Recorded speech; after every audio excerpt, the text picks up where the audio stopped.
Je n'aime pas avoir beaucoup de monde avec moi quand je suis en croisière. Sur une croisière, il y a toujours beaucoup trop de monde. Donc, moi, les croisières, oublie ça, j'en ferai pas. Je suis convaincue que certains d'entre vous, ils pensent à ça, ils pensent comme ça aussi. Puis, en fait, si j'avais une solution pour vous, si je vous arrivais avec de l'information qui pourrait vous aider à changer d'idée, est-ce que vous seriez prête à m'écouter? Donc, aujourd'hui, j'ai pour vous un guide de partir bien informé, puis c'est tout ce dont vous aurez besoin pour bien voyager. Je suis Mylène Sauvé, je suis croisiérologue pour Mylène Rêve de croisière et vous. Et aujourd'hui, je viens vous partager un peu de mes conseils pour pouvoir y voir plus clair entre un gros navire et un petit navire. C'est quoi la différence là, entre les deux? Il y a des différences. Puis comme que je dis souvent, il y a des navires pour tout le monde. Hein? Donc, il faut vraiment prendre ça en considération. Donc, ce que j'aime, moi, quand je rencontre mes clients, premièrement, c'est de leur poser toutes les questions que vous pouvez avoir. Donc, j'aime bien regarder avec les gens, là, c'est quoi qu'ils aiment, c'est quoi le but d'aller en vacances. Ils aiment ça, justement, qu'il y ait beaucoup de monde, pas beaucoup de monde.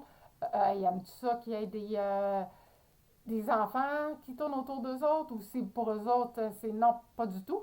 Donc, vous voyez, il y a vraiment beaucoup de questions à se poser et à regarder ensemble. Donc, aujourd'hui, on va essayer de voir entre les deux, entre les gros navires versus les plus petits navires, parce que c'est sûr que votre expérience, que ce soit sur un ou sur l'autre, est totalement différente. Donc, j'ai pour vous aujourd'hui, on va commencer par on va commencer par plus gros, puis on va s'en aller vers plus petit. Donc, je vous ai sorti pour commencer un des navires de Royal Caribbean. J'ai pris celui-là parce qu'ils ont le plus gros navire au monde à ce jour. Donc, c'est le Symphony of the Seas. Et puis, sur ce bateau-là, ben, le navire, en fait, il compose beaucoup d'activités. Vous allez avoir 2 simulateurs de surf, vous allez même avoir 2 murs d'escalade. Il va avoir 2 toboggans, des piscines, oui. Il va avoir aussi, est-ce que je voulais dire, des glissades d'eau aussi que vous allez avoir sur ce navire-là. Donc, beaucoup, beaucoup, beaucoup d'activités. Donc, vous aurez compris qu'avec toutes ces activités-là, c'est un peu plus familial. Donc, si ça ne vous dérange pas d'être avec beaucoup de gens, ben c'est ça c'est une option, surtout pour les familles. C'est super intéressant. Puis, si vous êtes même si vous partez tous ensemble, exemple, une bigénérationnelle, là, une famille bigénérationnelle, que vous avez les grands-parents, les parents, les petits-enfants. Donc là, c'est sûr qu'il va y avoir du plaisir pour tout le monde. Parce que, bien sûr, qu'ils vont avoir pensé aux zones où est-ce que, justement, si jamais il y a des adultes qui voudraient être à l'écart des enfants, il y a un endroit, il y a un solarium que vous allez être vraiment là, c'est un endroit fermé. Donc, un endroit où est-ce qu'il y a seulement des adultes, il n'y a aucun enfant qui est autorisé à passer là. Donc, ça, c'est pour le premier navire que je voulais vous parler, de grosse taille. Puis si jamais c'est pas vraiment ce qui vous intéresse avec 8000 passagers à bord. Donc, ensuite de ça, on a ceux on va diminuer de moitié. Donc, ce que je veux dire par là, ça veut dire des navires d'environ 4000 passagers à bord. Donc là, ici, je vous ai trouvé l'exemple avec Holland America Line.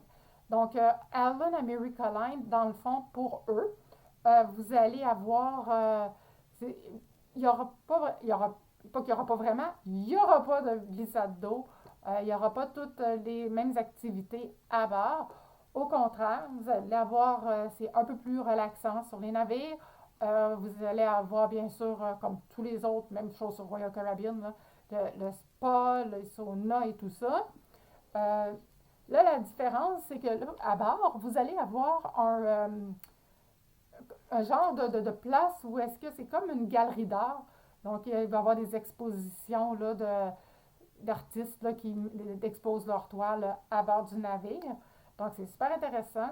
Vous allez aussi avoir des gens qui vont venir parler des différentes destinations qui vont qui, qui approchent et puis il va y avoir en anglais, ils appellent ça des speakers. Il va y avoir des gens qui vont venir vous parler, des conférenciers qui vont venir vous parler des différents endroits où est-ce que vous allez débarquer. Donc, c'est vraiment intéressant pour ça. Dans le fond, c'est des orateurs de National Geographic. Ils ont ils ont une association avec National Geographic. Donc, c'est les orateurs de là qui vont venir à bord du navire pour pouvoir vous parler un petit peu plus de l'endroit. Et quand que vous serez en excursion, bien là, il va y avoir encore des excursions qui vont être en lien justement là, avec ce qu'on peut voir normalement avec National Geographic. Ensuite de ça, on a des bateaux, des navires, excusez, qui ont plus ou moins 2000 personnes. Ceux-là, 2000 personnes et moins. Ceux-là, c'est plus des types de croisières qu'on pourrait nommer fluviales. Donc, comme le mot le dit, ça va vous retrouver sur les différents fleuves d'Europe, en Asie, un peu partout dans le monde. Et puis, ils sont plus petits. Il y a beaucoup... c'est sûr que là, dans ces endroits-là, il y a moins d'activités pour les jeunes, mais ça vous donne une autre expérience de croisière. Et puis, c'est un peu comme si le navire vous suivait. C'est comme si votre hôtel vous suivait d'une ville à l'autre, d'un port à l'autre. Et qu'est-ce qui est intéressant avec ce type d'expérience-là, d'aller sur une croisière fluviale, que ce soit, comme je disais, sur un fleuve d'Europe, que ce soit en Asie ou n'importe où ailleurs, dans le fond, ce qui est intéressant, c'est que lorsque vous débarquez, on va vous donner un lunch que vous allez pouvoir partir et puis vous allez pouvoir le manger à l'endroit que vous voulez. Et puis, vous allez pouvoir aussi aller profiter du temps et aussi, si vous le désirez, aller manger chez l'habitant ou aller voir un peu comment que ça se passe là, pour eux dans leur façon de vivre de tous les jours. Donc, c'est une autre expérience. Donc, c'est vraiment ça, comme que je vous dis, c'est des expériences différentes. Ça dépend ce que vous voulez voir en voyage. Ça dépend quel type d'expérience que vous voulez vivre. Alors, juste pour vous résumer un peu qu'est-ce que je viens de vous parler aujourd'hui, dans le fond, je vous ai parlé du plus gros navire au monde qui contient 8000 passagers. Donc, il faut se poser la question, est-ce que je vais avoir 8000 amis avec moi pendant mon voyage ou ça va vraiment me bugger, me taper sur les nerfs, puis ça va peut-être à la limite m'irriter. Donc, il faut vraiment regarder ça. On a les autres navires du type de Holland America Line qui sont de 4000 passagers pour leur part. Et puis, qu'est-ce qui est intéressant, c'est qu'eux, avec Holland America Line, c'est qu'ils ont l'expérience avec National Geographic. Et finalement, on a les navires de 2000 passagers et moins qui se retrouvent plus sur les fleuves d'Europe, en Asie et ailleurs dans le monde. Donc, ça fait le tour aujourd'hui de ce que je voulais vous expliquer pour les croisières entre un gros et un petit navire.